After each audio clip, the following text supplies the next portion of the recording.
Agora na rede Divan na 316, com o psicólogo clínico Egnaldo Pinheiro. Tempo de cura e restauração para a mente e o coração. Divan na 316, com Egnaldo Pinheiro. Quinta-feira é dia de estarmos por aqui com o nosso querido amigo doutor Egnaldo Pinheiro, né? No Divan da Rede, ao vivaço, diretamente de Samambaia City. Bom dia, querido. Bom dia, pastor Elber. Bom dia, irmã Van e todos os nossos ouvintes. Bom, querido, mais uma vez, seja muito bem-vindo. Bom dia, Deus abençoe sua vida. Obrigado mais uma vez por estar aqui junto com a gente. É o nosso No Divan da Rede que já está no ar. Hoje nós estaremos mais uma vez continuando o assunto sobre o TEA, né, que é o transtorno do espectro autista, e claro, continuamos também com a nossa convidada especial, a nossa querida amiga Van Gomes. Bom dia, Van! Bom dia, Rede 316, bom dia, pastor Egnaldo, bom dia, bonito, bom dia, bonita, e quintou, e tô eu aqui de volta. Eu acho que eu sou legal, né? Acho que foi por isso que fui convidada mais uma vez, mas prometo que vou me comportar direitinho, tô medicada hoje. Meu Deus. É uma figura. Ô, Van, tudo bem com você, querida? Tudo tranquilo? Como é que tá aí, Vila Velha? Ai, aqui o sol tá pocando hoje, hein, pastor? Tá quente hoje aqui, mas tá tudo bem, graças a Deus. Afinal de contas, a misericórdia do Senhor se renovou mais uma vez, então vamos celebrar e vamos viver, porque Deus tem uma vida abundante para cada um de nós. Bom dia para todo mundo. Glória a Deus, é isso aí. Então, Van, obrigado, querida, mais uma vez, seja muito bem-vinda. Estamos começando aqui no Divan. Doutor Egnaldo, na semana passada ficaram aí algumas perguntinhas pendentes, né, aqui dos nossos ouvintes e tal, até porque fizemos uma introdução e tal, aí no finalzinho começaram a chegar muitas perguntas, e então assim, inclusive, já lembrando aos nossos ouvintes aí que quiser mandar perguntinhas pra gente, aproveita e já manda agora no início pra ver se dá tempo depois no final, pra você não ficar sem ter as tuas respostas, viu? Porque manda já agora o assunto, como a gente já falou, estamos falando sobre o transtorno do espectro autista aqui na rede, e então de repente você tem alguma dúvida, tem aí também algo para contribuir com esse bate-papo, né? A gente não vai estar identificando ninguém, inclusive no tocante às perguntas, tá bom? Você pode mandar, fica à vontade, a gente não vai estar identificando ninguém, e aí ou a Van ou o doutor Egnaldo vai estar respondendo aí qualquer dúvida. Então, doutor Egnaldo, na semana passada ficaram algumas perguntinhas, ficaram para trás. O pessoal da produção conseguiu te encaminhar, não? Recebi algumas aqui, teve enquete, né? E também não vamos esquecer que a própria Van já deixou aí uma pergunta pra gente. Ela falou, me lembre, então já tá anotado aqui. Ela não esqueceu que eu já perguntei com ela. E mais uma vez, Van, muito obrigado pela sua presença. Lembrando, pastor Elber, que esse assunto ele não se esgota. Sim. Então a função aqui do Divan, da rede, né, é trazer conhecimento, orientação, ajudar. E outro detalhe que a gente sempre pede e vai conversando com as pessoas, não fique tentando diagnosticar ninguém, respeite o outro, né? Ame o outro, e se percebeu que há alguma questão que precisa de ajuda, procure o profissional. E se alguém falar algo também, você pode fazer aquela pergunta, como é que você está? O que eu posso te ajudar? Em que eu posso, né? Então hoje a gente vai continuar terminando esse tema, ou terminando aqui a discussão aqui no programa, né? Mas ele é extenso e tem algumas perguntas para podermos falar. E mais uma vez fica a nossa gratidão aí a Van, que tem dado a sua experiência, a sua contribuição, e é muito relevante, né? Muito relevante a gente ouvir justamente uma pessoa que tem todo o conhecimento e a alegria de poder falar sobre o assunto. Então, Van, eu vou só deixar aqui disparado algumas coisas, porque algumas perguntas elas até foram respondidas, mas talvez a pessoa não tenha assistido o programa da semana passada. Então, a primeira pergunta eu vou fazer 4 de uma vez, tá bom? As que ficaram ali, para que elas estão tudo dentro de uma da outra, que é por que atualmente o autismo é chamado de TEA, né? Que é o transtorno do espectro autista. Existem diferentes graus de autismo, né? Então já foi até explicado na semana passada, ela vai falar, né, a questão do nível de suporte. o exame, se existe algum exame, também foi falado semana passada, que confirma, ou seja, eu gostei muito da fala que ela vai trazer novamente, que fecha o diagnóstico, né? E se a família também deveria fazer terapia, família de um teano deveria fazer terapia. É contigo, Van, fique à vontade. Ai, me ajuda aí na sequência, mas vamos falar primeiro sobre por que é chamado de TEA, né? O autismo em si. É porque essa nomenclatura, ela entrou a partir da 5ª edição do DSM, né? Do DSM-5, que é uma visão mais atualizada desse conjunto de características, né? Que fazem até valia o nome espectro, porque são características, né, que englobam uma pessoa num determinado aspecto, né? Então são características comuns, então se chama espectro. E aí, por que transtorno? Porque quando existe alguma desregulação, existe alguma perda, alguma dificuldade, isso gera perdas, né? Eu vou repetir, vou ser redundante, mas acaba gerando perdas, sofrimento. Então ficou transtorno desse espectro, que é o autismo. E isso mais claramente definido a partir do DSM-5, que é o Manual de Diagnóstico Estatístico dos Transtornos Mentais, que é uma coisa já bem mundial. Respondi essa parte? Ok, aí qual é a segunda? Foram 4, agora fica difícil lembrar de tudo. Os níveis do autismo, né? Que a pessoa perguntou graus, né? Isso. De autismo. Como são características, pode ser que a pessoa tenha muitas características, outras nem tantas. Então, veja, não é sintoma, é característica. E aí eu já vou pegar um gancho de uma pergunta que muita gente me faz.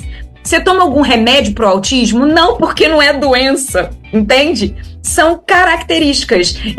No programa passado eu falei pele morena, olhos escuros, cabelo cacheado, autismo. São características.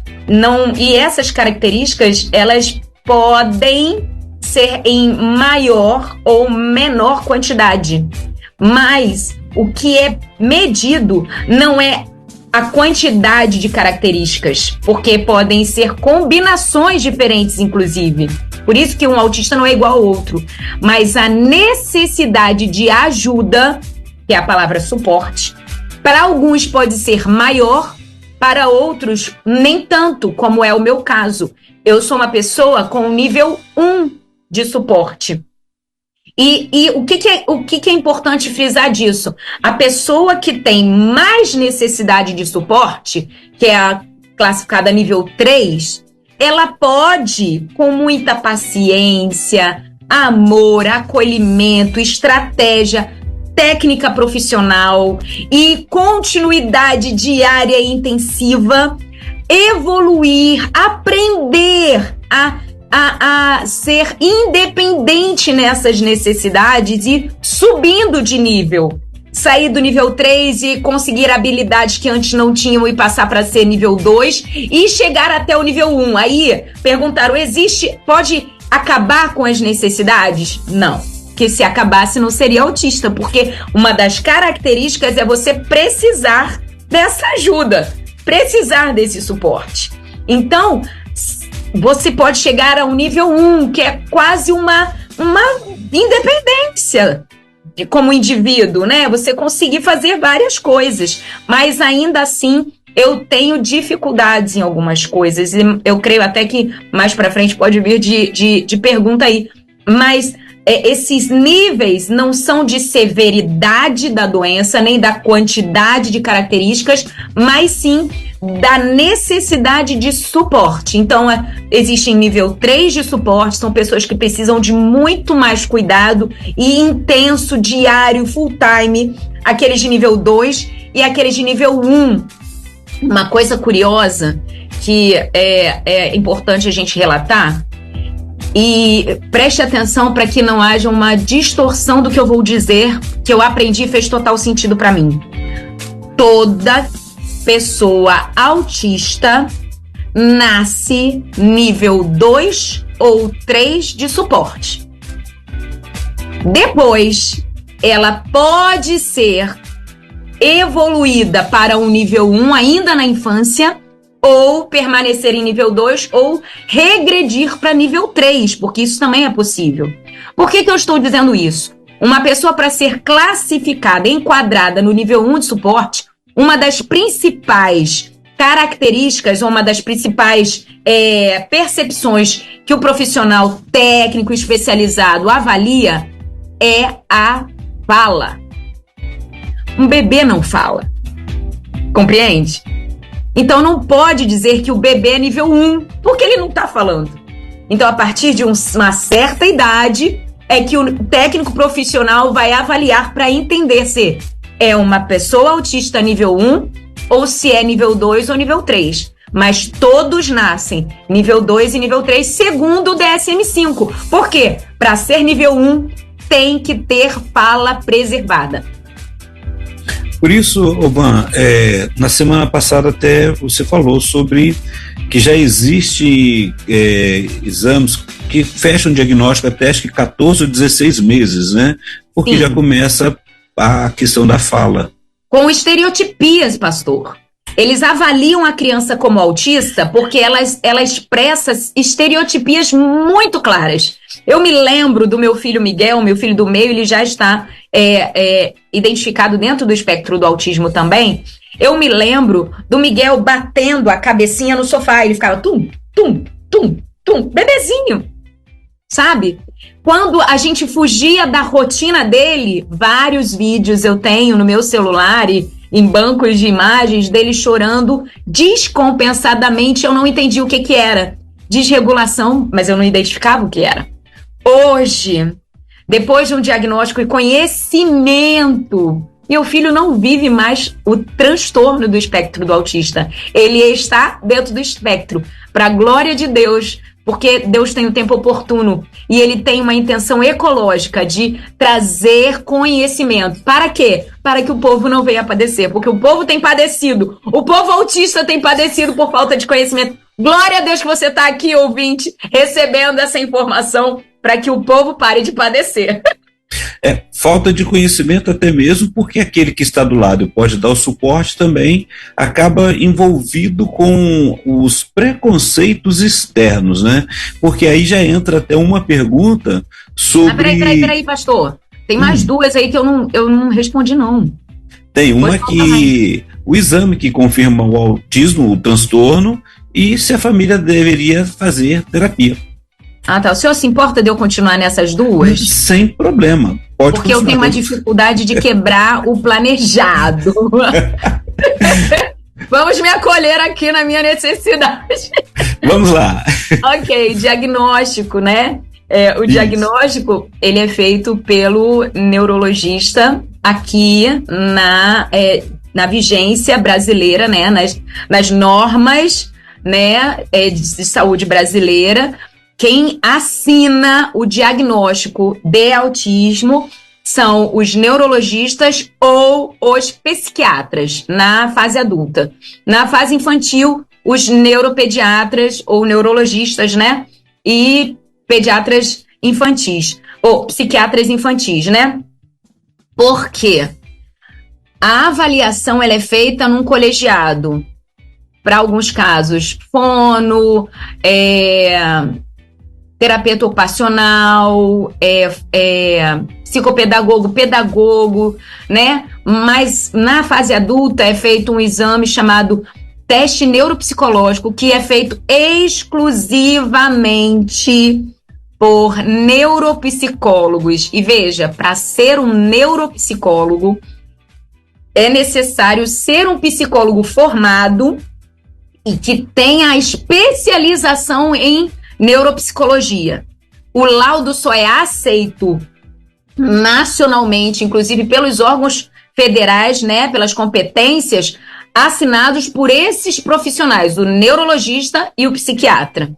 Então, primeiro você vai procurar o neurologista ou o psiquiatra, ou os dois, como foi o meu caso. Eu não dei muito crédito para um, não acreditei muito, fui procurar o outro. E eles vão encaminhar você para o teste neuropsicológico e então para diante do parecer do neuropsicólogo e às vezes necessário de um fonoaudiólogo, de outros profissionais, por ser um colegiado quando necessário. Porque tem alguns casos, pastor, que na consulta clínica as estereotipias e as características são tão claras, e vou abrir até um parênteses, principalmente em crianças do sexo masculino, os meninos. Por quê? Os meninos desenvolvem menos o masking, as meninas um pouco mais. E quando crianças têm menos filtros sociais que um adulto já foi lapidado e domesticado, assim, entre aspas, né? Com os filtros sociais. Então, numa consulta clínica, o neurologista especialista, o psiquiatra especialista, o pediatra especialista, ele já identifica a criança dentro do espectro. E sim, ele pode laudar numa consulta, mas geralmente isso acontece quando as estereotipias são muito gritantes. Exato. E é interessante, então, que sempre tem falado aqui, Ivan, que procure sempre o exame clínico. Procure, então, um neurologista, porque geralmente até ele mesmo vai ser quem vai indicar você para um psiquiatra para poder seguir as avaliações, ok? Sim. E a família? Mas deixa eu abrir um parênteses aqui, porque uma outra situação também é real, principalmente em pessoas adultas que não foram ainda identificadas dentro de qualquer neurodivergência. Não vou falar especificamente do autismo. Ela sente as dificuldades da neurodivergência não identificada, mas ela não sabe o que é. Então, meu amigo, minha amiga, que estão aqui nos ouvindo, como, Van? Mas e se não for? Posso dar uma sugestão paliativa e muito mais acessível, porque, infelizmente, hoje, no grupo que nós vivemos de acolhimento na saúde pública e até na saúde particular, é muito difícil, pastor, encontrar consulta com psiquiatras e com neurologistas, tá? Escasso. Por isso, é muito difícil o diagnóstico, principalmente em adultos. Você tem uma saída, procure um psicólogo. Porque o psicólogo ou o terapeuta, ele vai encontrar, vai te ajudar a identificar características. Vai ajudar você a se autoconhecer. Porque não é um rótulo.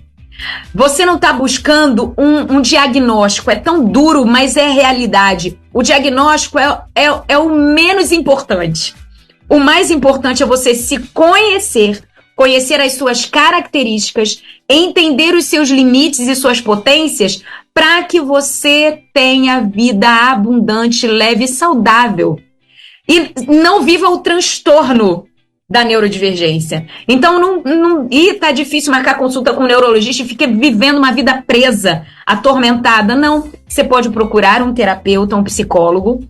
Ele, nesse auxílio de fazer esse autoconhecimento, entender o que você está sentindo, te ajudar a identificar isso, vai dar um suporte bem considerável inicialmente. E então, no tempo que Deus separou, você vai conseguir a sua consulta em nome de Jesus, porque o nosso Deus abre portas, mas você pelo menos não está desatendido, não está sozinho, né? Isso é uma saída importante que eu gostaria de frisar. Essa saída você acaba respondendo a quarta pergunta. A família também deveria fazer terapia? Sim, sim, porque é ela que vai dar esse suporte. Mas veja, principalmente para adultos com diagnóstico tardio, né? Vamos mudar a palavra diagnóstico para ficar mais agradável? Sim. Com identificação tardia. E ficou bem mais leve, né? Com certeza. Identificação tardia. Por quê? Porque a família, ela conhece você já. Ela sofre, às vezes, com as suas manias. Ela se irrita ou ri de você com o seu jeito de ser. Mas na hora que é para dar a ajuda que você precisa, ela pode, às vezes, estar sendo negligente ou está sendo, pode estar agravando o problema por não conhecer. Então, é fundamental, primeiro, para dar um suporte efetivo para a pessoa com a qual você ama e convive, a família. É sangue do seu sangue. Mas, em contrapartida, aí você né? Nossa, vamos combinar, desculpe a expressão bem fora do contexto, mas vai dar um bug na sua cabeça. Nossa, mas agora eu tenho que estar presente, um senso de responsabilidade tão grande, um medo, e se eu for? E se eu não estiver presente, né? Isso tudo, um acompanhamento terapêutico familiar ajuda muito a resolver. Inclusive nesse fato de aceitação e relacionamento. Que terapia ajuda para todo mundo, né? Não somente para a família de neurodivergentes, famílias atípicas. Verdade, Van. E aí a gente precisa estar bem atento em relação a isso. Eu achei interessante, tem a pergunta do bullying, mas se você me permite, antes eu até conversando com uma pessoa esses dias, acho que foi na quinta ou sexta-feira passada, e aí a pessoa me fez uma pergunta, e eu vou trazer aqui para você, porque eu acabei usando a sua resposta. Olha que maravilha, né? Foi bom aquele bate-papo. E a pessoa falou assim, olha... Oi? Fiquei honrada agora. Que bom. E aí a pessoa fez a seguinte pergunta. Ainda falei, você não participou do programa, vai lá, que tem gravado, procure lá na Rede 316, você vai encontrar. E ela perguntou o seguinte, olha, agora, e eu já ouvi para outros diagnósticos também, ela falou, hoje tudo está se falando sobre o espectro autista, você não acha que está sendo muito falado e estou esquecendo as outras divergências, né, neurodivergências? E a minha resposta foi justamente a sua resposta. Olha, hoje tem se falado porque a política pública está com um olhar e falta muito profissional para poder auxiliar essas pessoas. Então, nessa ausência de profissional, então as famílias, as pessoas que estão se unindo em grupos de WhatsApp, têm trabalhado, e o governo, no caso a política pública, está investindo para que possa ter suprir essa necessidade que está muito grande. E aí citei sobre a questão da testagem, do profissional especializado, como você acabou de falar. E falei, olha, a Van estava lá conversando comigo sobre isso, isso me acendeu a luz também. Então, foi mais ou menos essa linha mesmo? Você concorda? Como que é? Concordo, de verdade. E quando você estava falando aí, né, das pessoas não terem a quem pedir, às vezes a gente não tem a quem pedir ajuda. Realmente não tem. E eu fico pensando a gente como igreja. Porque tem um grupo de pessoas gritando por salvação. A salvação não está chegando a essas pessoas. Eles estão sendo repelidos do ambiente eclesiástico, repelido da convivência, por falta de conhecimento da gente como igreja, por estar preso e eu falo isso com muita tranquilidade, pastor, eu vivo isso muitas vezes no grupo social que eu convivo. Quando eu decido usar o colar de identificação, as pessoas que me conhecem às vezes torcem o rosto para mim e ficam assim, mas é necessário você botar isso? E às vezes eu preciso explicar, não estou botando por mim, mas por aquele menininho que ontem não estava com o colar de identificação, mas estava sofrendo na fila do jantar. Mas hoje de manhã ele amanheceu com o colar de identificação e foi o primeiro a colocar o café da manhã no nosso retiro, por exemplo. E vem com um sorriso de orelha a orelha dizendo que estava com o colar igual da tia Van. Então, é um encorajamento que um traz para o outro, sabe? E eu também, no mesmo ambiente, ouvi de uma mãe que minha filha não usa esse cordão por conta do olhar que fere ela. De pessoas... O mundo é muito cruel. Pois é. Meus irmãos, o mundo é muito cruel. Mas nós não somos do mundo. Nós estamos no mundo, mas nós somos do reino. Nós somos imitadores de Cristo. E Cristo não fere. Cristo acolhe, levanta, olha nos olhos e diz: eu te amo, eu te perdoo, eu te compreendo. Cristo estende os braços, Cristo traz cura. Nós somos imitadores de Cristo e não do mundo. Então, quando nós encontrarmos uma pessoa com um colar de identificação, quando imaginarmos, estivermos vendo uma pessoa desregulada, ou uma criança desregulada, ou uma mãe sem saber o que fazer, Nós precisamos ser imitadores de Cristo, porque aqui, ouvindo o quadro no divã hoje, você está tendo acesso ao conhecimento. Então está na sua mão a condição total para que não faça aquele ser humano, aquela pessoa, aquela família padecer. Porque não existe mais falta de conhecimento, você tem esse conhecimento. E é interessante, Ivan, quando você vai falando, eu vou pensando aqui sobre o preconceito, né? O conceito preconcebido daquilo que eu não sei. É pelo aquilo que eu estou olhando e eu vou tentar avaliar na minha condição. E não é, né? Eu preciso amar o outro e tentar, pelo menos se eu não sei, conhecer. E se a pessoa está com o colar de identificação, não é para eu ter preconceito em relação a ela, muito pelo contrário, é para eu saber e até muitas vezes procurar com a família ou com a própria pessoa, né, igual a gente está conversando aqui, ter esse conhecimento de como eu posso, numa circunstância, num outro momento, dentro da sociedade em que vivo, né, a questão social, e seja na escola, seja no trabalho ou no aeroporto, que foi fantástico quando você trouxe a explicação sobre o crachá, a importância dele, né? Porque eu encontrei uma pessoa e ela estava somente, que ela não fez o crachá, ela não tem o crachá, mas ela estava com aquele outro colar de identificação, aquele verde, que você estava com ele semana passada. E aí, assim, é interessante a gente olhar assim, qual é o olhar, e eu fico curioso, isso, dos girassóis. Os girassóis, e eu fico curioso assim, como, e eu gosto de observar como que o outro está olhando ali, né? Será que ele teve medo de chegar? Porque às vezes a pessoa tem tanto preconceito que tem medo de chegar. Aí, pastor, eu fico pensando aqui, você está falando aí, você pensa aí enquanto eu falo e eu estou aqui pensando. Em tempos idos, era comum as pessoas usarem, as mulheres usarem somente saias e os homens calça. Era comum mulheres usarem chapéus específicos e homens outro tanto de chapéus. Passou uma geração e agora mulheres usam calça comprida também.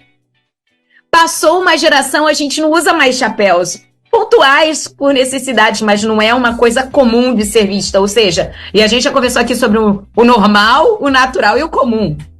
Mas chegou um tempo que foi necessário o uso da máscara. Antigamente, quando uma pessoa estava com máscara, a gente logo imaginava que fosse alguma doença muito severa, que afetasse a imunidade, como é o caso do câncer, né? E outras. E agora, uma pessoa usa uma máscara, a gente já pensa assim, pode estar gripado, pode estar com a imunidade baixa, ou então pode estar com o Covid, saindo de um Covid, ou qualquer outro motivo. Não incomoda mais a gente usar máscara, por exemplo, não é tão gritante antigamente era. Por quê? Porque muitas pessoas usaram.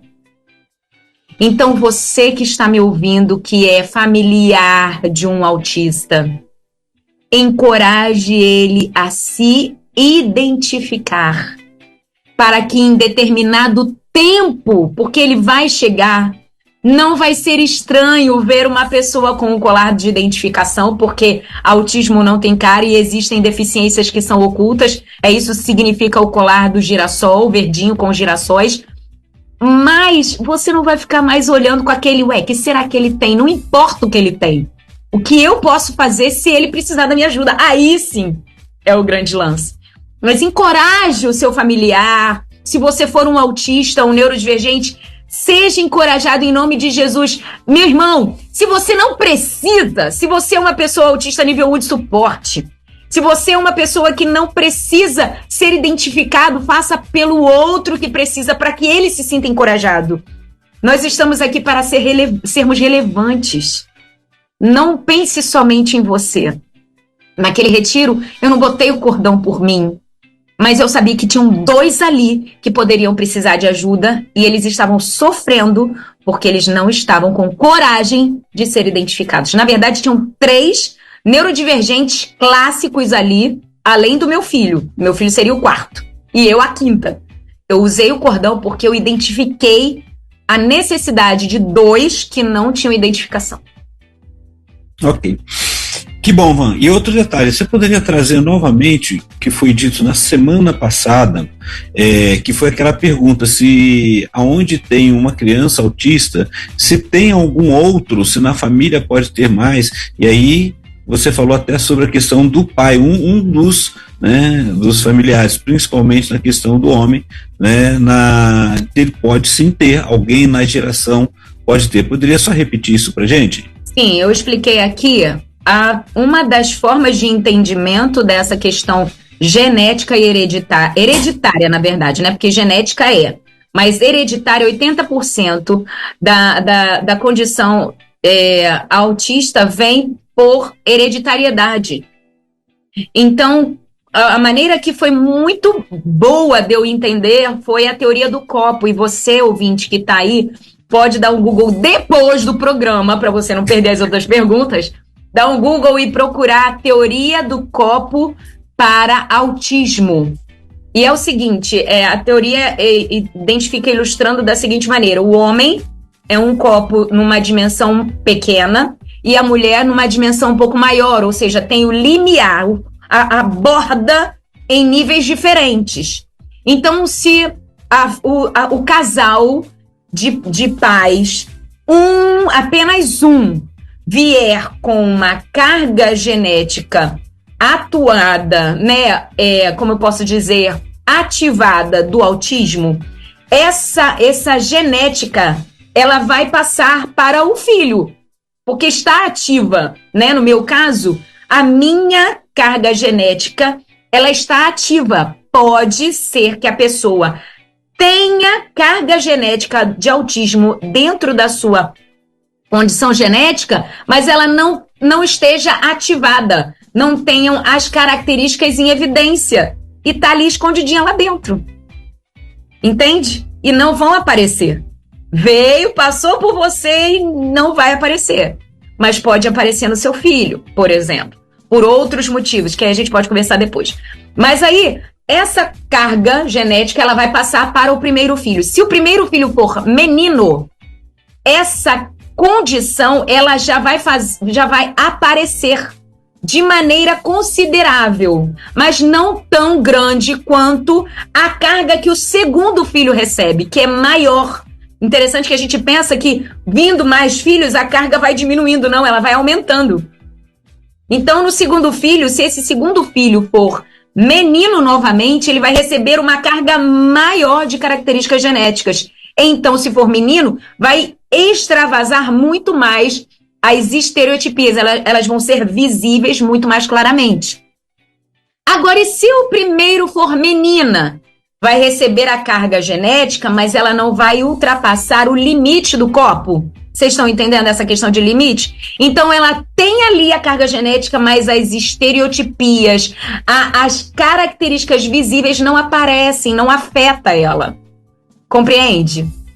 Se o primeiro foi menino, tem algumas cargas, mas o segundo for menina, também não vai aparecer. E se o terceiro for menina, pode apresentar, mas em características leves, sutis, compreende? É essa questão. Consegui ser didática, e isso foi tão libertador para mim, e fez tanto sentido. Eu vi isso na minha casa, pastor Eginaldo. Samuel com muitos comportamentos, Miguel estereotipado claramente e Rebeca com outros comportamentos. É muito claro isso aqui na minha casa. Eles têm a minha carga genética. Tem um dedinho da mãe ali dentro. Obrigado, Van, por poder estar nos esclarecendo e ajudando bastante. O pastor Elber está quietinho ali, eu não sei se tem algumas perguntas. Tem não, né? Ainda não chegou, não. Ainda não. Tem a nossa lista já aqui. Isso, então já está sendo bem explanado. Diga então, Van, como lidar com o bullying? Foi a pergunta que trouxeram, né? Colocaram na enquete. Como lidar com o bullying? Aí a pessoa colocou contra o autista. O bullying que o autista sofre, né? Se deve se dirigir somente àquele que faz o bullying, que comete o bullying com ele, ou se o autista também precisa ser chamado? Eu vou dar eu vou tentar enxergar de duas formas. Sim. Digamos que aí a primeira vai ser: eu sou uma pessoa autista e estou recebendo o bullying. Quando você é identificado dentro do espectro do autista, voltando a dizer que eu estou trocando a palavra diagnóstico por identificação, tá? Diagnóstico e identificação. Quando você é identificado, um passo primordial é: busque terapia. Não é apenas para saber lidar com as suas necessidades por conta de características do autismo, mas é as suas emoções. Elas precisam estar em ordem. Como terapeuta, o meu foco de trabalho é ajudar você a se organizar na cabeça para se organizar na vida. E é fundamental que você coloque os pingos nos is logo de primeiro momento. Entenda o que é, entenda por que você está se comportando de tal maneira, por que você está sofrendo, talvez esteja sofrendo por conta de comorbidades, de uma identificação não sendo feita ou tardia. Você está entendendo? Você vive sofrimentos. Espera aí.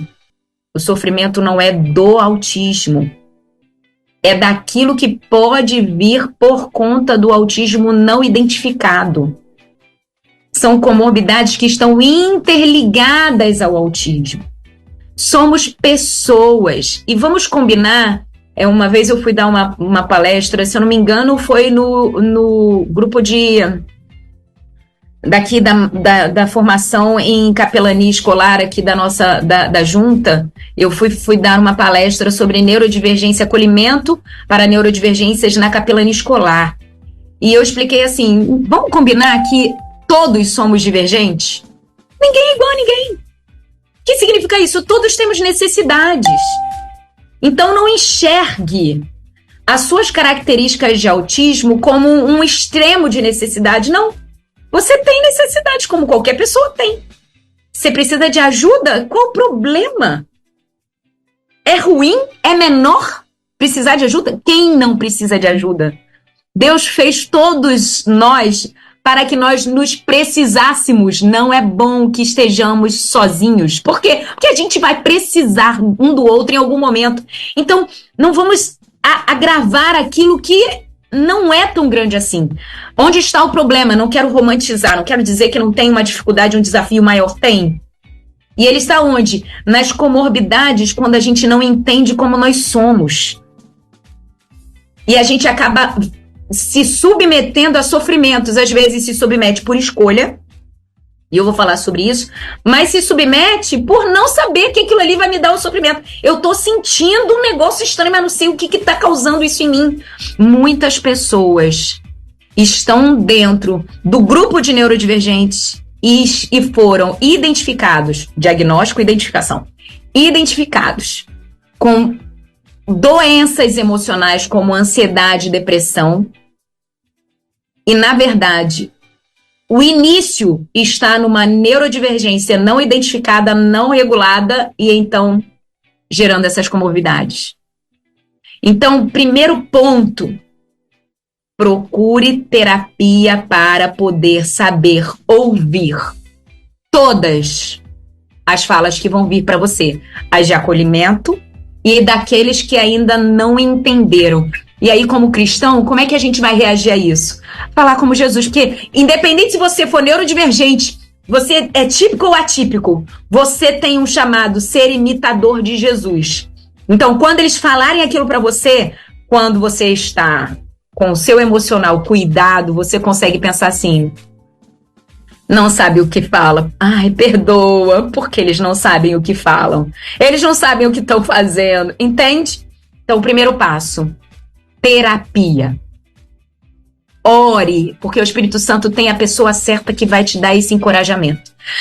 E aí, o segundo ponto é você saber que você tem um chamado para levar a pessoa ao pleno conhecimento da verdade, não apenas da verdade a respeito de Jesus, mas também da verdade a respeito das situações da vida. Ensine.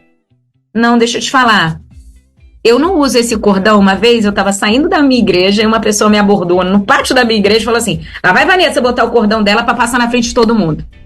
Aí eu voltei e falei assim: não, eu boto para eu não passar mal na frente de todo mundo.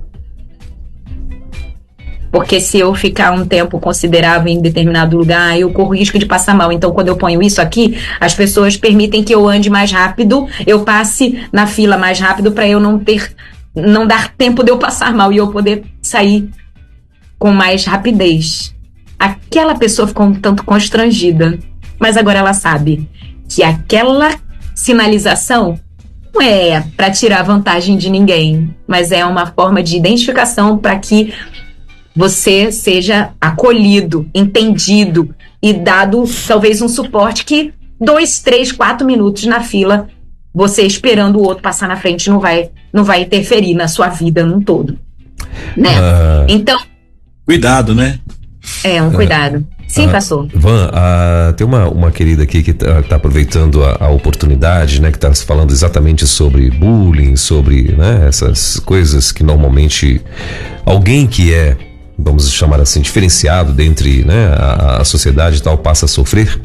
E ela tá dizendo assim, bom dia, irmãos, da rede, eu tenho dislexia e sofri muito na escola e em outros lugares. Ela fez questão de mandar esse comentário aqui, né? Aí nesse caso, Van, assim, a tua resposta foi maravilhosa, né? Pra pessoa que em algum momento, né, acha que você de fato está querendo tirar vantagem, ou talvez e por incrível que pareça, gente, assim, infelizmente a gente tem também, porque hoje eu já ouvi pessoas falando, olha, hoje as pessoas autistas, não a nível 3, mas a nível 1, né?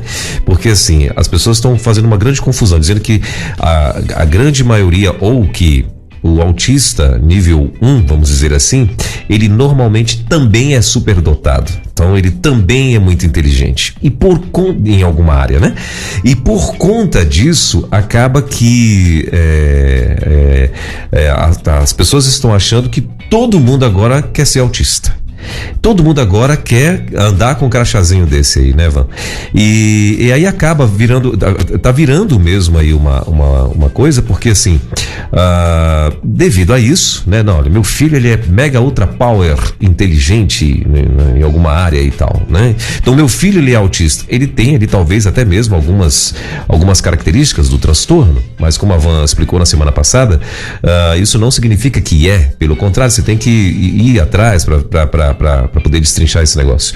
Então assim, a gente tá vendo que de fato tá querendo virar uma modinha, né? Não, eu sou, meu filho, eu acho que mas o cara não tem prova, não conseguiu ainda exames e tal, e até porque, como a Van falou, é muito difícil, muito complicado, até quem tem plano de saúde é complicado, ou então você vai ter que desembolsar aí pelo menos uns R$3.000 para poder fazer tudo isso daí. Então, e voltando lá, a Van, ela respondeu, né, essa pessoa e tal, de uma forma tranquila, não apelou, né, porque talvez fosse alguém mais temperamental, virava e falava assim: desde quando eu te dei satisfação, amiga, né, você já lavou a louça hoje? Não, deixa eu pegar um detalhe aqui rapidinho. E às vezes a pessoa autista, ou até um neurodivergente, não especificamente o autista, se ele estiver desregulado, ele corre o risco de responder isso, pastor Welber. Né? Que a desregulação de uma pessoa adulta não é a mesma desregulação de uma criança. Sim.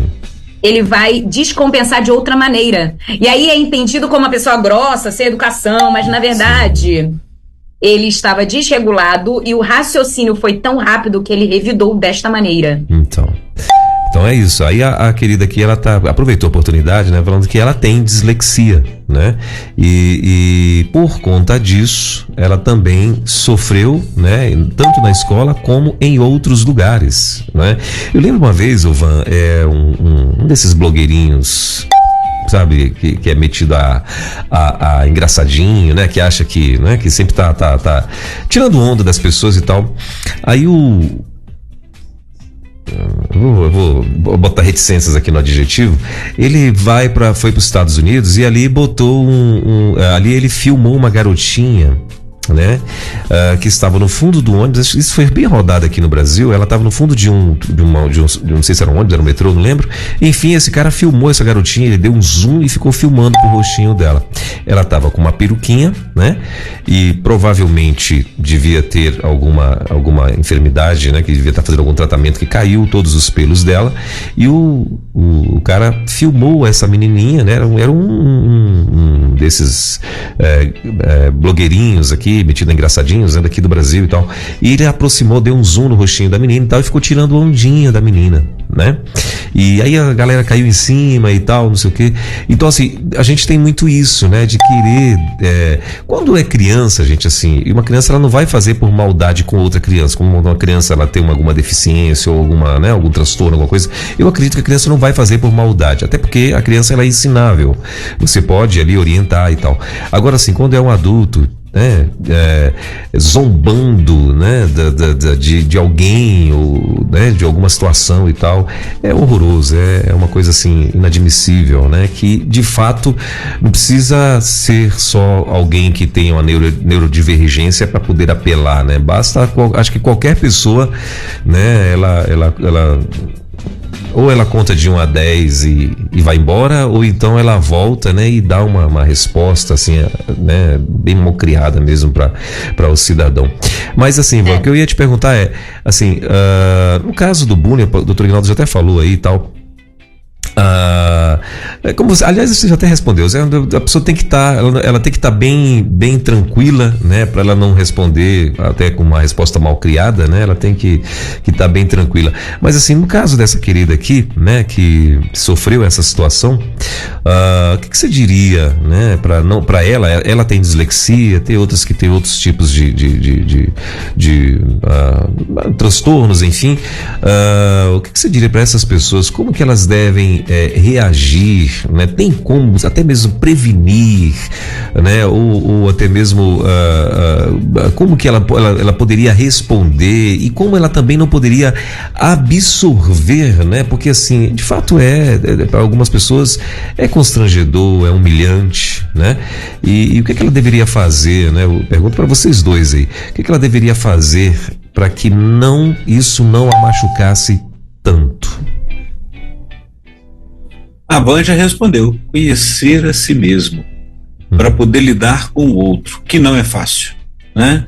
E como o pastor mesmo falou, tem pessoas, e isso é o ser humano, né?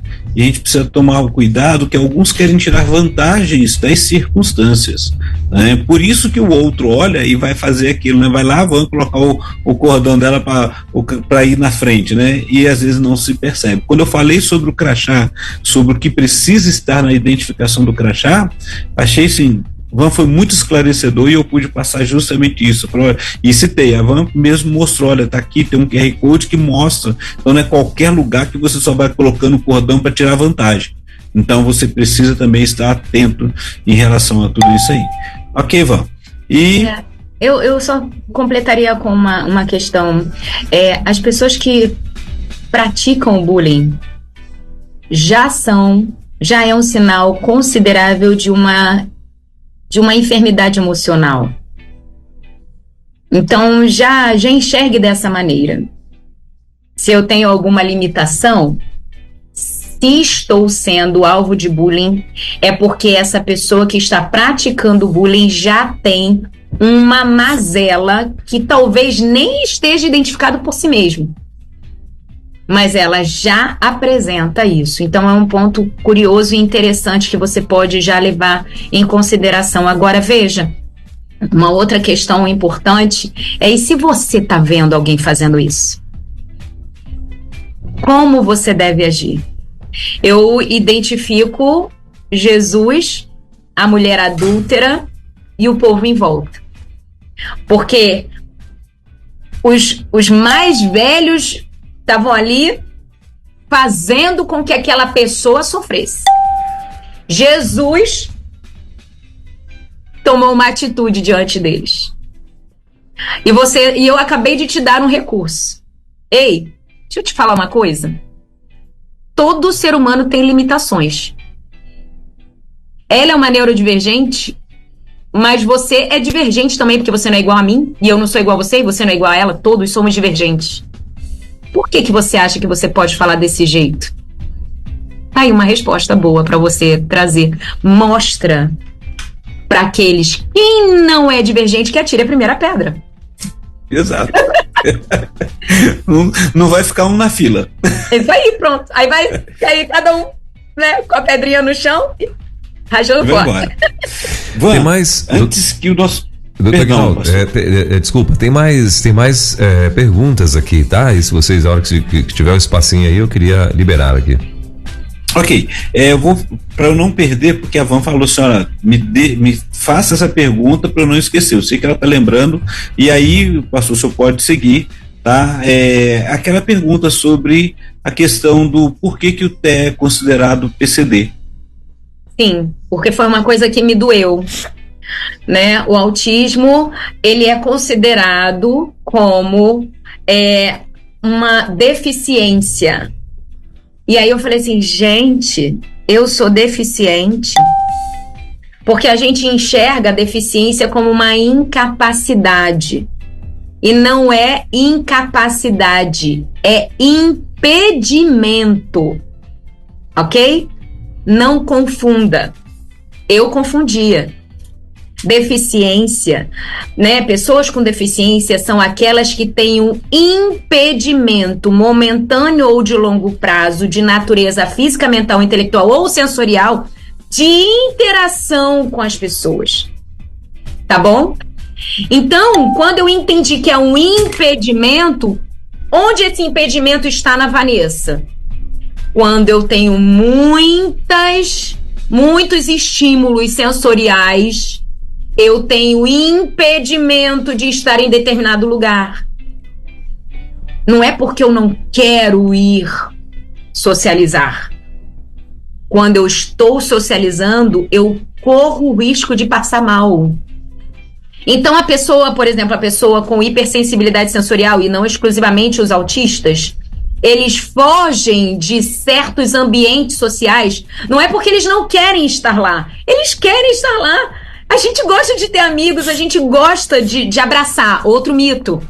Não, porque autista não gosta de abraçar. Não é isso. Depende do sensorial deles. Tem pessoas que têm hipersensibilidade, tem pessoas que têm hipossensibilidade sensorial. O que incomoda não é o abraço, é a sensação do abraço. Por exemplo, eu não gosto de ser abraçada por muito tempo.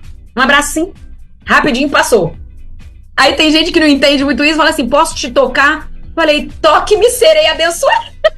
Pode tocar. Não é bem isso, tá? Mas tem outros que têm facilidade, não sente nada e tá tudo bem, somos pessoas divergentes, ok? Então, o sensorial faz com que eu tenha impedimentos e é comum de muitos autistas serem classificados dentro do grupo de pessoas com deficiência porque eles têm esse impedimento de estar dentro de um ambiente social de interação com outras pessoas. Então pode ter um impedimento que faz com que elas não consigam estar igualmente com outras pessoas da sociedade que têm condições, entende? Então, essa é a deficiência. Ah, Vanessa, mas peraí. A pessoa com TDAH não é considerado deficiente. Por quê? Porque as características da pessoa com transtorno de déficit de atenção e hiperatividade não impede que ela esteja dentro dessa participação social efetiva. Compreenderam? Fantástico. Muito bem.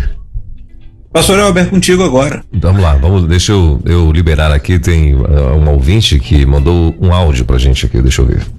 Bom dia, meu nome é Nata Menezes, sou aqui de Manaus, Amazonas. Eu tenho 2 netos autistas, um nível 1 e um nível 2. Eu gostaria de saber, tanto da Van como do Dr. Aguinaldo, se os meus outros filhos têm possibilidade de eles terem filhos autistas, porque pelo menos 2 dos meus filhos, eles têm muito medo de nascer também crianças autistas, tanto que eles já até decidiram não serem pais. E aí? Ajuda aí, Ivan. Então, aí está uma consciência de falta de conhecimento. A minha neurologista, quando ela veio me trazer a minha identificação, ela falou assim, Vanessa, se você quiser que seus filhos fossem autistas, aí eu vou pegar até o gancho, o pastor Welber, daquele negócio do inteligência, me lembra, por favor? Se você quiser que seus filhos sejam autistas, você não vai poder. E se você quiser que eles não sejam, também não vai poder. Isso é inerente à sua vontade, primeira coisa. Segunda coisa, a corrente genética, ela pode vir dos dois, pode vir de um, pode vir de um antepassado. Então, minha irmã, com a autoridade que há no nome de Jesus, compartilha esse podcast de hoje com os seus filhos, para que eles entendam que a possibilidade de eles estarem dentro ter filhos com espectro do autismo pode não ser do irmão deles, mas pode ser da esposa. Pode ser de um parente da esposa. Compreende? Então, para que vamos abrir mão de receber herança do Senhor, porque os filhos são presentes do Senhor, por conta de um medo daquilo que Deus decide se vai ter ou não? Se nós somos servos humildes, submetidos à vontade soberana do nosso Senhor, nós vamos ser fortes, corajosos, preenchidos pelo Espírito Santo, que é ousado, e vamos assumir a responsabilidade de povoar a terra com uma geração que é do reino. Tá bom, minha irmã? Eu espero ter explicado isso. Seus filhos não precisam temer quanto a isso, primeiro porque autismo não é doença. E aí, talvez, esse medo é diante dos desafios, das necessidades de suporte. Mas a gente tem que encontrar o que é prioritário. Será que é prioritário eu dar suporte para o meu filho ou eu ter uma vida profissional de excelência? O que é prioritário? A gente precisa entender o que é prioritário na visão de Deus e não da sociedade. Não estou dizendo que não é importante trabalhar. Mas se Deus cuida das aves dos céus, das flores do campo, não vai cuidar dos seus? Ele cuida, ele dá instrução. Cuida tanto que você está me ouvindo aqui, minha irmã, para que você seja a boca do Senhor para a sua família, tá bom? Amém. E também, Van, quando você falando, eu estava lembrando que não é viver o autismo, mas somente estar dentro do espectro e poder viver a cada dia novidade de vida sem sofrimento, uma vida mais leve. Não viver o transtorno, né, pastor? Não é viver o transtorno. E isso daí é só você compreender como é, entender as necessidades, se dispor a dar o suporte se você puder, ou então encontrar alguém que consiga ajudá-lo a dar esse suporte, e tá tudo bem, e fazer com que as pessoas vivam segundo a vontade de Deus, que é boa, perfeita, agradável. O Marcos Van, ele está perguntando aqui, qual é o melhor profissional para terapias para autistas? Há um profissional mais específico? Psicólogo, psicanalista, o que ele botou aqui, etc? Sim, fui para Van. Amém? Então, existem mais clássicas, são 2 tipos de terapia, que é a ABA, né, a terapia aplicada ao comportamento, e tem a terapia cognitiva comportamental.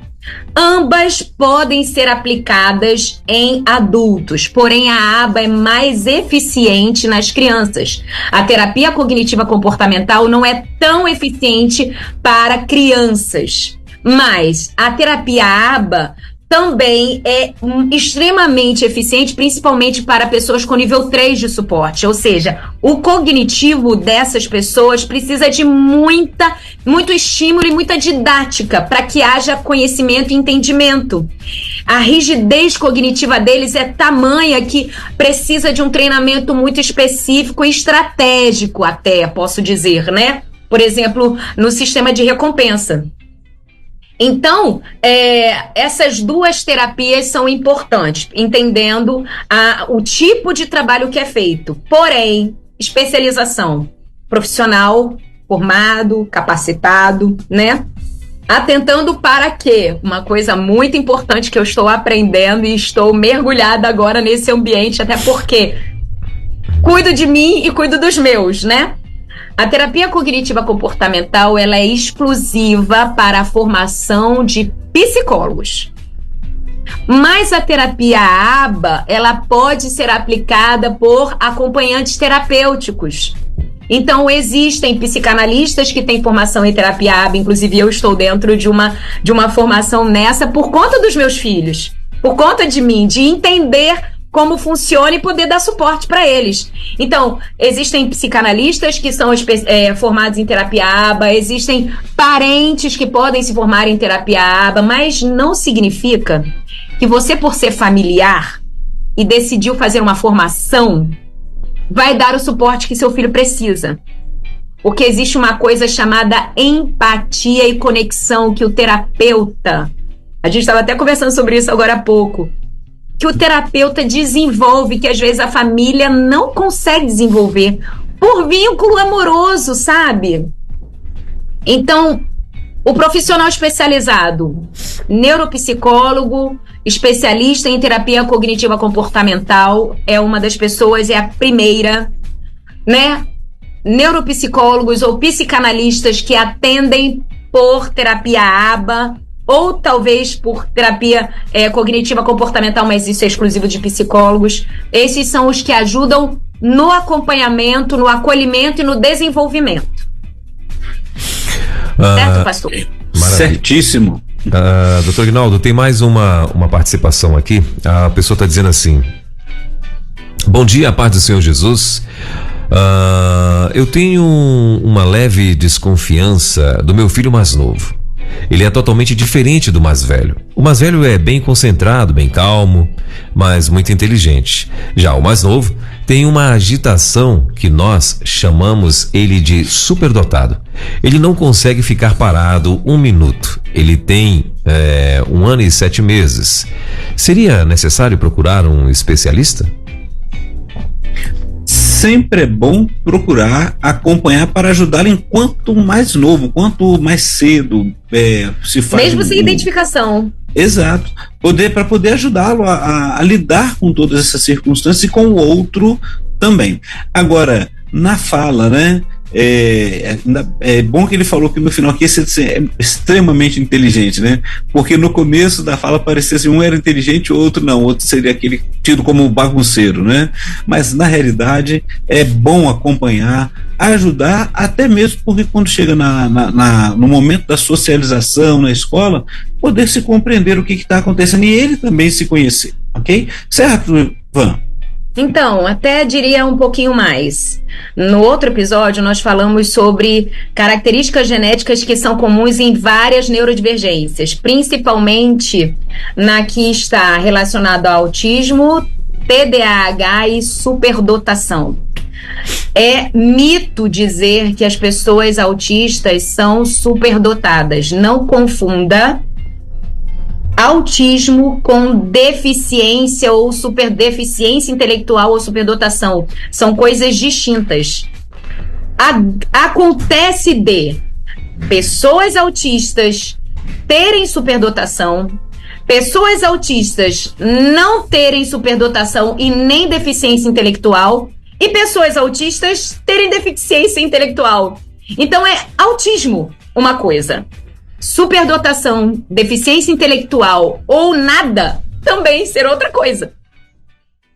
Uma coisa interessante é que essa habilidade de aprendizagem, ela é pertinente de qualquer pessoa. O que faz se tornar uma pessoa superdotada, com altas habilidades de superdotação, que é um termo que está sendo muito discutido, porque altas habilidades é algo adquirido e treinável. Superdotação não, nasce com a pessoa. E eu percebo essas coisas na minha casa. Por exemplo, os meus filhos estão em processo de identificação porque eu fui diagnosticada e estou sendo identificada dentro do espectro da superdotação. O que é isso? Não é genialidade. Superdotação é uma habilidade extrema, criativa, extrema mesmo, de gerar soluções e absorver conexões de informação. Entendeu? Então é aquela pessoa que consegue absorver muita informação, conecta e faz sentido e... Nossa, mas que menino inteligente! Não é inteligente, ele absorveu muita informação, juntou, fez sentido e ele consegue expressar isso de uma maneira muito didática. Só que existem níveis também dessa habilidade cognitiva e de aprendizagem, mas não é uma genialidade. Genialidade é um outro extremo da superdotação. Ou, no meu caso, por exemplo, eu tenho uma extrema criatividade comunicativa, dá para perceber, né? Então, assim, com certeza. As pessoas desenvolvem criatividade extrema. A grosso modo, habilidade de gerar soluções instantâneas. Então, ser muito inteligente, muito acelerado, não necessariamente uma característica de autismo. Pode estar dentro de outro espectro. Transtorno de déficit de atenção e hiperatividade também são crianças extremamente inteligentes e aceleradas, né? Superdotação. Crianças que absorvem informação instantaneamente, porém, têm uma hipersensibilidade exorbitante. Então, são características que precisam ser identificadas para que, então, sejam acompanhadas de maneira que a pessoa viva bem. O foco dessa identificação não é o rótulo, mas um autoconhecimento para que você não viva o transtorno e seja uma pessoa feliz, abençoada, tenha qualidade de vida. Tem uma outra perguntinha aqui, gente. A pessoa está dizendo assim, uma dúvida. É verdade que o autista tem hipersensibilidade auditiva? Tem uma conhecida que descobriu que o neto era autista devido ele pegar a roda dos carrinhos e ficar girando a roda aficionado quando tinha 1 ano de idade. E aí então ele foi diagnosticado. Quem responde aí? Quando estava fazendo a pergunta, eu lembrei da palavra da Van, na questão da desregulação auditiva, né? Quando às vezes está com o ouvidinho tapado e balançando, tentando se regular, né? E aí é a resposta, né, em relação a isso, né? E o exemplo que a própria Van deu de virar a bicicleta ao contrário e rodar a roda, ficar olhando ali, né? Falou na semana passada. Correto, Van? Pode ir. Exatamente, mas veja, é mito dizer que todo autista tem hipersensibilidade sensorial. Por quê? Hipersensibilidade sensorial é comum em neurodivergentes. Então, existem pessoas com transtorno de déficit de atenção e hiperatividade que têm também hipersensibilidade sensorial ou hipossensibilidade sensorial. Se machuca e não sente dor, né? Bateu o dentinho, quebrou o dente e não chora, quebrou o braço e não chorou, quase fratura exposta e não expressou nada. Isso também é comum. E também nas pessoas com superdotação, hipersensibilidade sensorial, porque o sistema neurológico dele é divergente.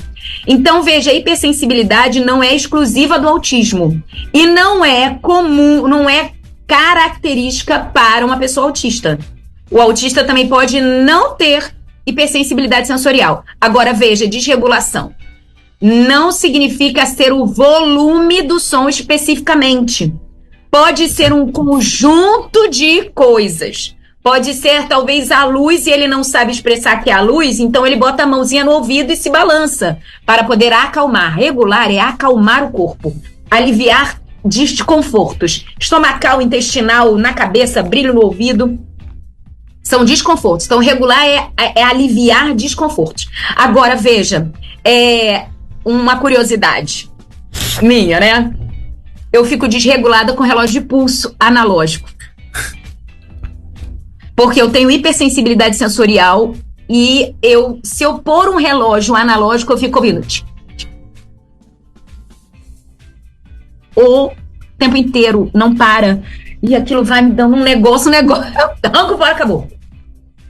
Entende? Um barulhinho pequeno, mas me desregula. Entendeu? Então, e quase não percebemos, né? E vocês não percebem, exatamente. Não percebem. Muito bem. Tem mais uma outra perguntinha aqui. A pessoa está dizendo assim, Van, sou serva do Senhor e professora. Me explica. Há 2 semanas atrás, uma mãe matriculou uma criança de 6 anos na escola que eu trabalho. A mãe da criança entrou primeiro na secretaria. Porém, essa criança, toda vez que chega na escola, não quer entrar na sala de aula, só quer ir para a secretaria. O que houve nesse caso? A criança é autista não verbal. Ela escreveu aqui, não sei se faltou alguma palavrinha, ela escreveu assim: e infelizmente no momento está se tratando.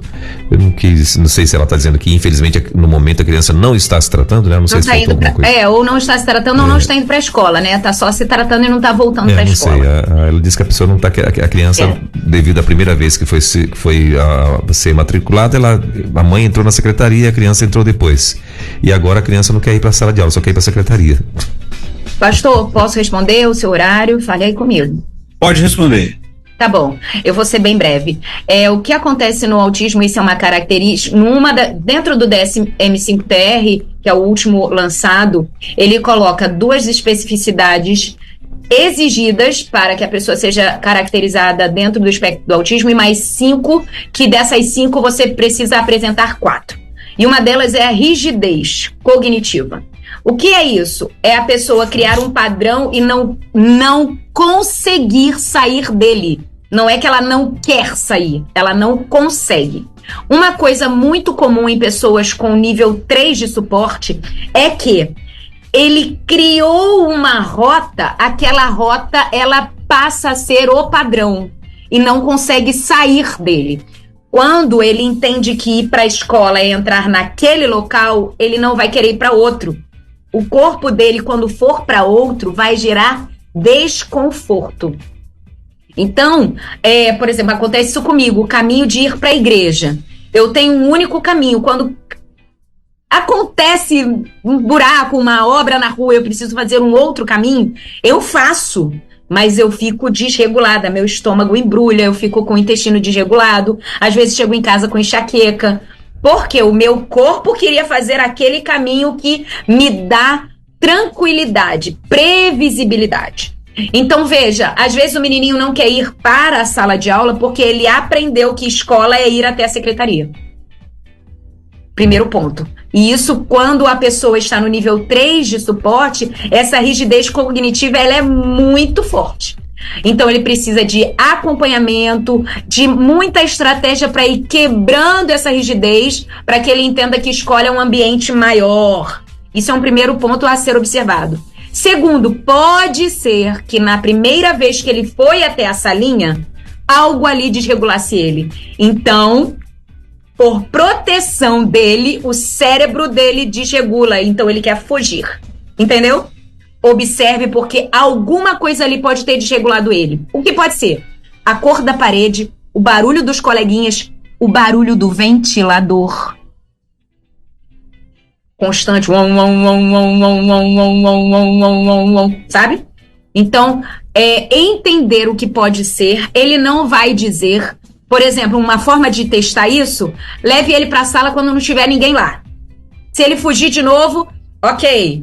Apaga as luzes, leva ele na sala com as luzes apagadas, que aí ele não vai ver a cor das paredes. Não ficou. Volta na sala, agora leva ele para lá com o ventilador desligado, até identificar o que pode ter sido. Porque pode não ser a rigidez cognitiva. Alguma coisa ali pode estar afetando a regulação dele por estímulo sensorial e ele está fugindo disso. Outra coisa muito importante. A textura da cadeira. A textura do uniforme. Se ele tem etiqueta, você entende que são detalhes que ele não consegue dizer porque você não... E aí você não consegue identificar e fica achando que é barulho. Não, tem muitas coisas que podem estar desregulando ele. E ele está fugindo disso, dessa dor. Não é que ele não queira estar lá, mas algo ali gera uma dor tão grande que o corpo dele vai querer fugir, ele não quer ir para lá. Você falou um negócio que eu achei interessante, desculpa, pastor Helder. E aí eu percebi o seguinte: toda camisa que eu recebo, eu tenho, ganho, compro, eu fico ansioso, experimento, uso a primeira vez, mas logo vou e tiro a etiqueta. A etiqueta que fica nas costas aqui, que me incomoda extremamente. E se incomodar com a etiqueta não caracteriza autismo nem neurodivergência. Pois é, e eu vou e tiro logo. É ser humano. O que faz você estar dentro da neurodivergência é o conjunto de coisas com impedimentos que geram esses desconfortos e te levam a essas características, tá bom, meu irmão? Por favor. Eu tenho desconforto com etiqueta, eu sou autista, né? Não, por favor. Não, é isso, meu irmão. Ouve tudo de novo, os 2 episódios, pra ver se você isso aí. O remédio é uma tesourinha. Pronto, já resolvi. Rapidinho. Tá curado. Tem mais outra. Pastor Elber, como é que tá aí? Porque eu já tô aqui já no extremo da hora. Tem pergunta. Eu tenho uma pergunta que eu tem mais perguntas aqui ainda. Tem mais, eu acredito que mais 3 aqui ainda. Aliás, 3 não, 4. Pastor Aguinaldo, se o senhor se importar e achar que eu tenho condições de responder as outras, mesmo você não estando presente, fique à vontade, tá bom? Mas eu tenho uma que eu acho muito relevante, a gente precisa falar sobre ela. E nós como igreja? Isso aí, que era que a gente estava conversando ainda, por isso mesmo. Pastor Elber, o senhor me manda essas 3 perguntas, eu vou conversar com a Van e a gente vai caminhando aqui, porque esse que ela precisa falar agora é importantíssimo. Isso eu vou continuar aqui com vocês. Tá. E nós como igreja?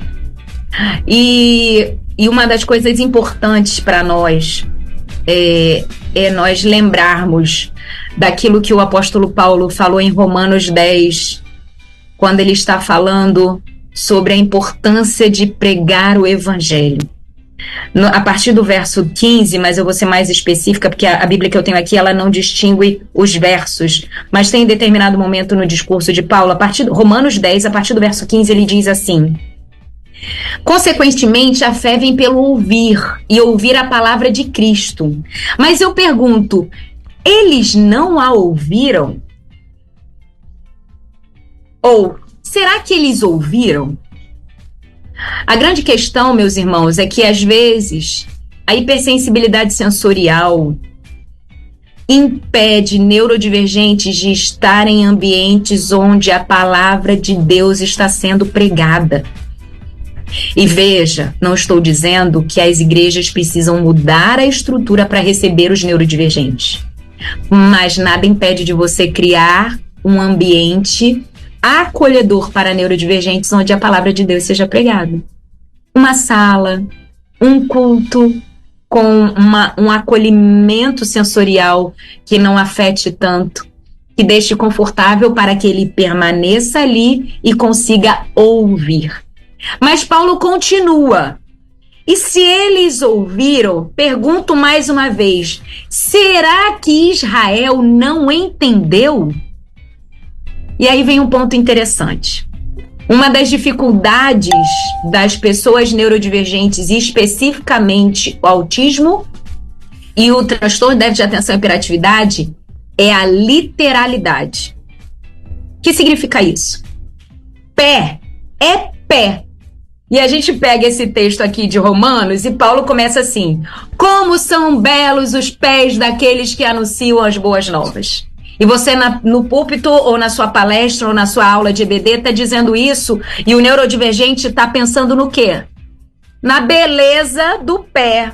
Se tem pé de cure, se está com a unha pintada, se é pé de pato, se tem curva.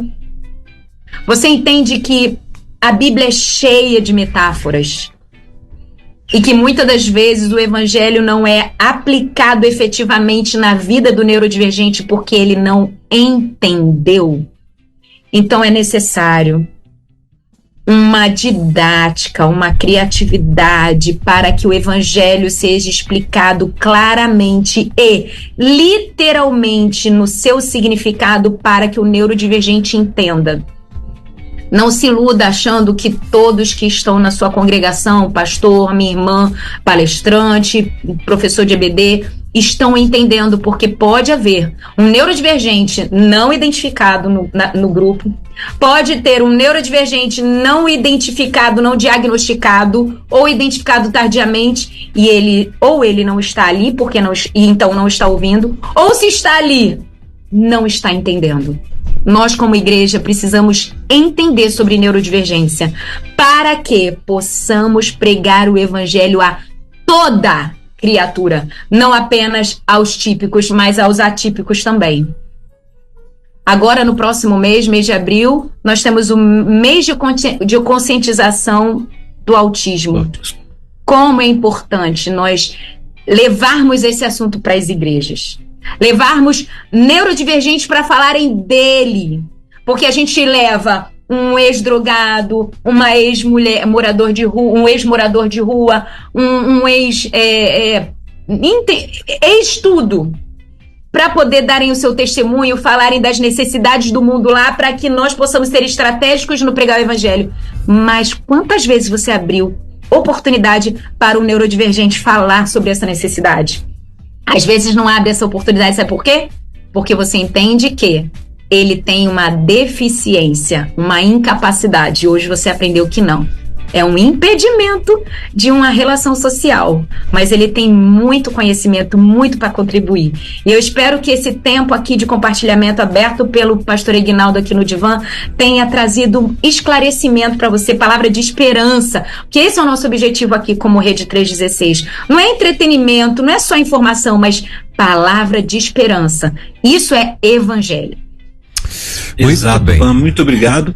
E outro detalhe, Ivan, é que uma coisa é falando tecnicamente, como eu como psicólogo, e a outra e o outro alcance também é a própria pessoa que vivencia poder falar, como você pode trazer a nossa para nós a sua experiência, e não só experiência, mas também conhecimento, vivência. Isso é importante. E para o mês da mulher, né, o Dia Internacional que vai se falar ali, parabéns pelo seu dia, né, pelo esse mês, que Deus te abençoe grandemente. Mas eu não queria deixar sem responder as perguntas. Parece que tem 3 perguntas que o Elber falou. Eu ia pedir para o Elber fazer as perguntas e depois te encaminhar, e se a irmã puder enviar um áudio para a pessoa respondendo, poderia ser? Né? Pode. Aí ele faz a pergunta pra gente, todo mundo, quais as 3 perguntas que ainda tem aí. Tá, Jorge. Tá bom, Elber? Aí a gente vai pro final. Uma delas é um áudio que já tá aqui. Bom dia, pastor Elber. Minha neta Clara, ela tem 10 anos. Ela também tem autismo, né? Ela sempre faz, acho que é fisioterapia, dia de quarta-feira com a mãe dela. Já passou por bullying na escola. Na época ela morava aqui em Olinda comigo, passou uns 3 anos aqui, quando teve a pandemia. Aí quando a mãe voltou para casa, ela terminou o ano aqui comigo. Ela já sofreu bullying na escola. Aí eu fui falar com a professora e disse o que aconteceu, né? Como ela tem dificuldade de aprendizagem, trocar letra, número. Aí isso vai fazer 3 anos. Ela estava com 8, ela vai fazer 11. Aí eu fui falar com a professora. Aí a professora chamou o coleguinha dela. Aí disse que ela era uma criança especial e que não era para chamar ela de burra, não. Ela só tinha dificuldade em aprendizagem. E todo ano, além da professora que ela tem em sala de aula, ela ainda tem uma professora que minha nora solicita todo ano pela prefeitura para ficar do lado dela pelas dificuldades que ela tem. A outra perguntinha. Só um segundo. A gente já falou sobre isso. Só um segundo. Nós não temos autismo, minha irmã, e vamos começar a mudar esse discurso. Porque não é algo adquirido. Nós somos autistas. Então, minha neta é autista. Ela não tem, tá bom? E comece a encorajá-la a ser o que Deus planejou para ela ser. Vou responder. A outra. Pastor, eu voltei só para deixar o meu abraço à Van. E o pastor Eguinaldo, tô me arrumando aqui para sair, mas deliciando desses ensinamentos, desse casal maravilhoso aí. Deus continue abençoando. Pastor Elber, tô só entrando de novo aí para deixar meu abraço, doutor Eguinaldo, mas a Van. Um abraço para ele sair. Muito bem, então essa aqui não era a pergunta, né? Que era um áudio que eu não consegui ouvir antes, né? E antes de vocês irem embora, deixa eu fazer só um comentário aqui que a nossa querida ouvinte Marta Cabral mandou pra gente. Ela tá lá em Gandu, na Bahia. E ela tá dizendo assim, bom dia, Van, doutor Eguinaldo, pastor Welber. Agradeço a Deus e parabenizo a rede por nos oportunizar tanto conhecimento, por usar a Van Gomes de forma prática e didática para ajudar tantas pessoas. Não tenho um diagnóstico conhecido entre meus familiares, mas tenho irmãos na igreja com filhos com esse diagnóstico. Inclusive tivemos uma querida família pastoral e hoje eles estão em Maikinique, acho que esse é o nome da cidade. Tenho compartilhado esse quadro com vocês. Que Deus os abençoe. Marta Cabral, Marta Cabral de Deus, muito obrigado por ter levantado Van Gomes. Eu acho que é isso. Deus, muito obrigado por ter levantado Van Gomes, é o que ela está dizendo aqui. E com esse recadinho, então, gente, assim, ó, eu achei que eram 3 perguntinhas, mas não, só uma mesmo, por enquanto. Se chegar mais alguma, a gente envia para vocês, e aí vocês decidem e depois envio o áudio. Eu quero, então, agradecer a presença de ambos, Deus abençoe. Van Gomes, segunda-feira, estará de volta com a gente, doutor Aguinaldo na próxima quinta, permitindo Deus, né? Estarão aí junto com a gente, e claro, foi um tempo de muito conhecimento para você que está aí ligado na rede. Para você que está aí plugado junto com a gente, esse bate-papo vai estar daqui a pouquinho no nosso site, no canal do YouTube. Inclusive, se você não conhece a Van, não conhece o Dr. Aguinaldo, né, lá você pode assistir lá no YouTube, daqui a pouquinho vai estar por lá também, e em todas as plataformas de podcast, daqui a 1 hora mais ou menos vai estar disponibilizado esse bate-papo que você pode ouvir novamente, tá bom? Van, obrigado. Dr. Aguinaldo, obrigado. Quinta-feira que vem, então, estaremos de volta com o Dr. Aguinaldo, e segunda-feira, Van Gomes aqui na rede. É isso? Beijo, gente. Muito obrigada. Espero que eu tenha abençoado a vida de vocês. Tchau, tchau.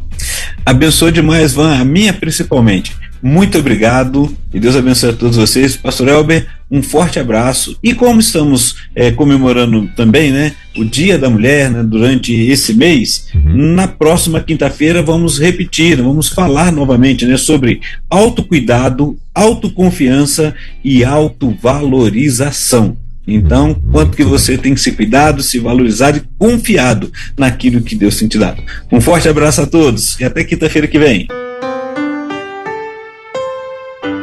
Você ouviu Divan na 316, com o psicólogo clínico Aguinaldo Pinheiro. Ouça o podcast Divan na 316, tempo de cura e restauração para a mente e o coração. Acesse agora a nossa plataforma rede316.com.br.